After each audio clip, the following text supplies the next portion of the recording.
Your experience down here is curated by a culmination of things.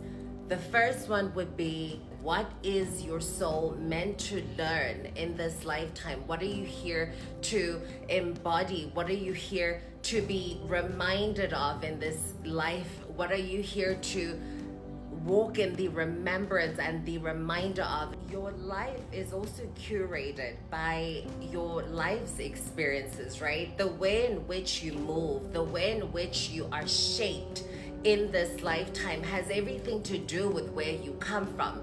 So part in the work that you are here to do is to basically look at the generational traumas, generational cycles, and choose in the opposite direction of those generational traumas and cycles. So if your mom was someone who was absent with you in this lifetime, you are here to remember to be present, whether it be with yourself, whether it be with your kids. If your life and your bloodline comes from a very toxic, so much distortion, then you are here to come into the awareness and the remembrance of everything that God had always spoken life unto you. You are here to remember that God has given us life and life more abundantly. And so whatever it is that they are unable to clear, it will fall on you. And so you then have to decide, are you going to be governed by their fears? Are you going to be governed by their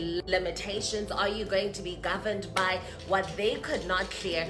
Or you then choose to become the one who changes the trajectory, the one who breaks all the molds, breaks all the illusions, breaks all the distortions, so that the next generational line that comes about doesn't have to suffer the same things that you had to suffer at the hands of the people that raised you, at the hands of your bloodline.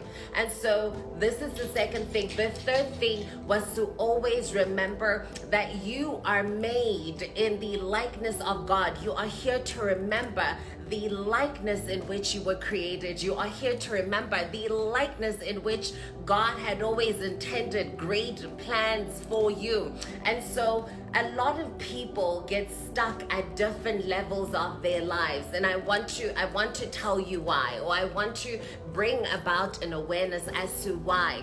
The reason is that you are continuing to choose the same response expecting a different result. That's not how it works. How it works is that you allow the lessons that were curated specifically for your life's experience to teach you what they need to, and then release them by choosing a different choice for you and your life.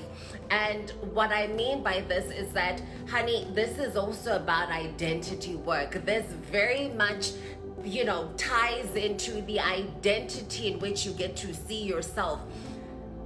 The other thing I want to speak about is your level of belief in yourself, your level of what you feel and believe you are worthy for. You see, miracles were always available to us, but the people that actually walk into their miracles and the ones that continue to perpetuate the same cycles in their lives there's one thing that stands between these two forces or these two beings, is that one had always believed that miracles were possible. And so therefore, what you permeate from your heart space has no other choice but to reflect itself externally in your reality. And so they believe for the miracle. God gave them a word. I want to bring you to something quickly. In the Bible, Joseph had a dream. Joseph also had the choice to either believe in that dream or not.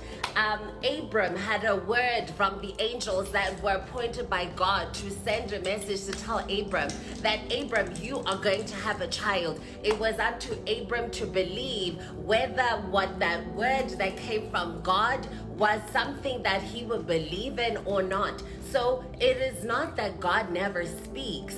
It is whether you will hear him. It is whether you will interpret what was always spoken. God says, my sheep know my voice, and I hear them? How are you positioned to receive what God was always trying to speak upon your life or unto your life? How are you positioned in this season to receive the blessings that God had always wanted to prophesy unto your life, the ministry that God wanted to birth through you, the miracles that God wanted to expedite to you, above all that you can ask, think, or imagine for you? His plans for you were never to harm you, but to prosper you. But the question here is, am I able to quiet myself enough? The doubts that had resided within me, am I able to quiet them enough to finally recognize the voice of my Father when He speaks? Because, honey, it's not that He wasn't speaking life into your life. It was that, are you willing to believe what the Father would say and speak unto you? Or are you going to walk around and say, oh no, this is woo, oh no, this is not for me? Because this is how you miss up on your blessings. This is how you kind of miss up on the opportunities that God had always intended for you. People live in a reality that is curated according to their own level of awareness, right? So if I'm filled with pain, or if I'm somebody who is called by a lot of these altars from my bloodline, everything that I see around me is from that lens. But I want to remind you today to look towards the other side. There are people that are living totally different experiences, totally different lives.